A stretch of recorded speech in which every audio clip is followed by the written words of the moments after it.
નીકળતો તો અહીંયાથી પાણી એટલું ભરાયું કે આ રોડ છે કે આ જમીન છે કે ખબર નહીં.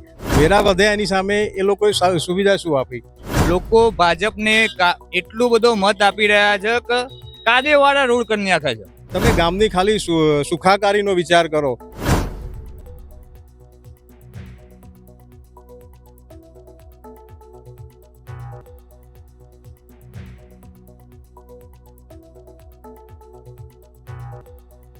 તમારા ગાડીમાંથી ઉતરવાનો પણ રસ્તો નહોતો. એવા રસ્તોમાં લોકો છેલ્લા 4 વર્ષથી જીવી રહ્યા છે.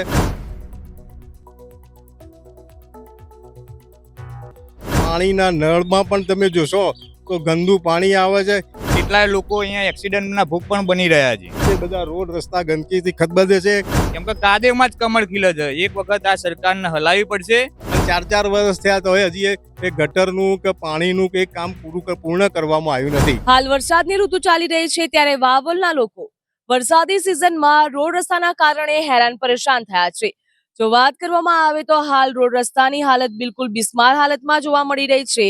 અહીંયાના વાહન ચાલકો પણ હાલ ભયના માહોલ વચ્ચે જીવી રહ્યા છે. તેમને અકસ્માત થવાનો ડર સતાવી રહ્યો છે. સ્થાનિક લોકો જોડાયા છે, તેમની જોડે વાત કરશું. વાવોલમાં ઘણા સમયથી આ સમસ્યા ચાલુ છે. એપ્રોક્સ કોર્પોરેશનમાં છેલ્લા 3 વર્ષથી છે. સતત આ સમસ્યા છે રોડની. તો કોઈ સોલ્યુશન આવી નથી. હું વાત કરું કે થોડા સમય પહેલા જ હું નીકળતો તો અહીંયાથી પાણી એટલું ભરાયું કે આ રોડ છે કે આ જમીન છે કે ખબર નહીં. મારું એક્ટિવા ખુદ ખાડામાં પડીને મારો પગ ફ્રેક્ચર થયો છે. તો એનું કંઈ સોલ્યુશન જ નથી ઘણા ટાઈમથી. હવે કોર્પોરેશનમાં બી અને કોર્પોરેટરને ખુદ અમે મૌખિકના લેખિત ફરિયાદ કરી છે આની, પણ એ બાબતે થઈને એમને કોઈ પગલાં લીધા નથી હજુ સુધી. વેરા વધ્યા છે. વેરા વધ્યા એની સામે એ લોકોએ સુવિધા શું આપી? બહારનું બ્યુટિફિકેશન એમને બનાવી દીધું કે ભાઈ ચલો ગામથી બહાર જે લોકો આવવાના હતા એ રોડ રસ્તા સરસ દેખાય આવનાર મહેમાનને, પણ ગામના અંતિયાળ જે રસ્તા છે જ્યાં ગામના મૂળ લોકો વસે છે એમની આજે તમે પોતે જ આ માર્ગ ઉપરથી આવ્યા, તમારા ગાડીમાંથી ઉતરવાનો પણ રસ્તો નહોતો. એવા રસ્તોમાં લોકો છેલ્લા 4 વર્ષથી જીવી રહ્યા છે. એમને ભગવાન ભરોસે છોડી દીધા છે. એમનું સ્વાસ્થ્ય કાલે ખરાબ થાય તો એની જવાબદારી કોણ લેશે? અત્યારે ભયંકર જો પેલા ઝાક ગામમાં બાળકોની આંખોનો જે પ્રશ્ન બન્યો હતો એવો જ વાવલમાં બનવાની શક્યતાઓ રહેલી છે.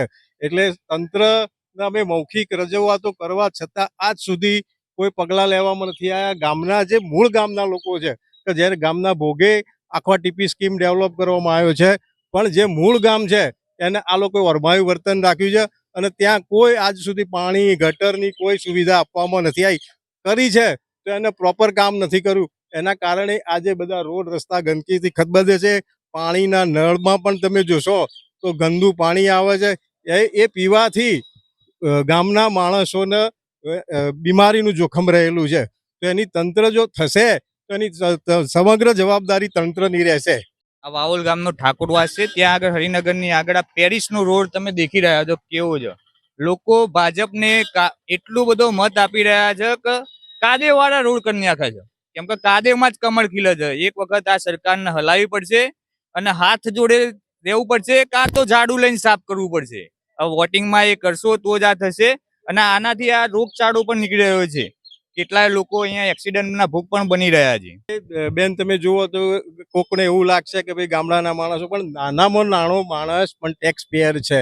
એ જે કોઈ પણ વસ્તુ જીવન જરૂરથી વસ્તુથી લઈ અને એના જે વેરા સુધીના તમામ ટેક્સો એક નાનામાં નાનો માણસ ભરી રહ્યો છે.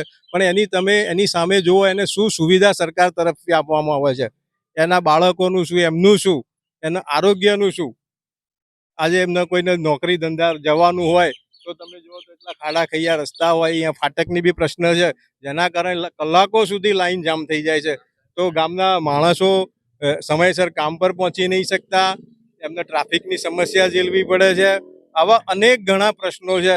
અમે અવારનવાર સ્થાનિક જે નેતાઓ છે, કોર્પોરેશનના પદાધિકારીઓ છે, એમને વારંવાર મૌખિક રજૂઆત કરવા છતાં પણ આજ સુધી કોઈ યોગ્ય પગલાં, તો મીડિયાના માધ્યમથી એમને કહેવા માંગુ છું કે સત્વરે આ પગલાં લઈ, આમાં કોઈ અમારે રાજકારણ નથી કરવું. તમે ગામની ખાલી સુખાકારીનો વિચાર કરો તો સામાન્ય માણસ આજે કેટલો પીડિત છે. તો એનો ખ્યાલ રાખીને તમે ક્રેડિટ તમે લેજો, અમારે નથી લેવી, પણ કામ કરો તમે. અમારે કામ જોઈએ છે, સારા રસ્તા જોઈએ છે. જે ટેક્સ આપે છે એની સામે એને તમે સુવિધા આપો. બીજું અમારે કંઈ નહીં કહેવું. આમાં રાજકારણનો કોઈ મુદ્દો નથી.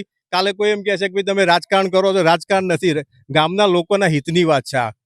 કે નાનામાં નાના માણસને પણ એની સારી સુવિધા મળે, એનું સારું સ્વાસ્થ્ય રહે, એના બાળકો સારી સ્કૂલમાં ભણવા જાય, ત્યાં પણ એને સારી આવવા જવાના રસ્તા સારા રહે.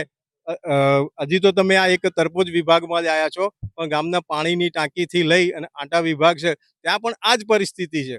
તો આખું જે મૂળ ગામ છે લાગે છે કે કોર્પોરેશનના નકશામાંથી ભૂલાઈ ગયું લાગે છે, જેના કારણે અહીંયા કોઈ કામ કરવામાં આવતા નથી. અને 4 વર્ષ થયા તો હજી એ ગટરનું કે પાણીનું કે કામ પૂર્ણ કરવામાં આવ્યું નથી.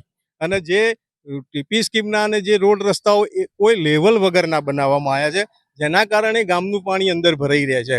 આજે વાઉલના તળાવ પાછળ કરોડો રૂપિયાનો ખર્ચ કર્યો, પણ એમાં વરસાદી પાણી તો ક્યાંય આવતું જ નથી, ગટરના પાણી અંદર છે. તો એને લેવલિંગ કરી પ્રોપર ઢાર મેળવી અને જો આ બધું કરવામાં આવે તો પબ્લિકનો જે ટેક્સ છે એ પણ સારા રસ્તે ઉપયોગ થાય અને રસ્તા પણ સારા કાયમ માટે રહે. જો વાત કરવામાં આવે તો ગામના લોકો દ્વારા હાલ તંત્રના પાપે હેરાન પરેશાન થઈ રહ્યા છે. કહેવામાં આવ્યું જ્યાં વાવોલનો રસ્તા છે તે હાલ બિસ્માર હાલત તેમજ ખગડધજ હાલતમાં જોવા મળી રહ્યા છે. ખાડાઓ જોવા મળી રહ્યા છે, ખાડાઓમાં પાણી ભરાયું છે, તેના કારણે વાહન ચાલકો પણ હેરાન પરેશાન થઈ રહ્યા છે. ગામના લોકોનું કહેવું છે કે જ્યાંનું વાવોલ ગામ કોર્પોરેશનમાં જોડાયું ત્યાંની બધા લોકો પાયાની સુવિધાથી વંચિત છે. ગામના લોકો દ્વારા હાલ ટેક્સની ચૂકવણી કરવામાં આવી છે, તેમ છતાં પણ તેમને પ્રાથમિક સુવિધાઓ મળી રહી નથી. તેઓ પ્રાથમિક સુવિધાઓથી વંચિત જોવા મળી રહ્યા છે. જે પ્રમાણે અહીંયા 2 વ્હીલર આવે છે તેઓ લોકોને પણ હાલ અકસ્માતનો ભય સતાવી રહ્યો છે. ગામના લોકો દ્વારા કહેવામાં આવ્યું કે તેઓ આ વખતે ચૂંટણીનો બહિષ્કાર કરશે. તેમને રાજકારણ જોઈતું નથી, તેમને પાયાની સુવિધાઓ જોઈએ છે.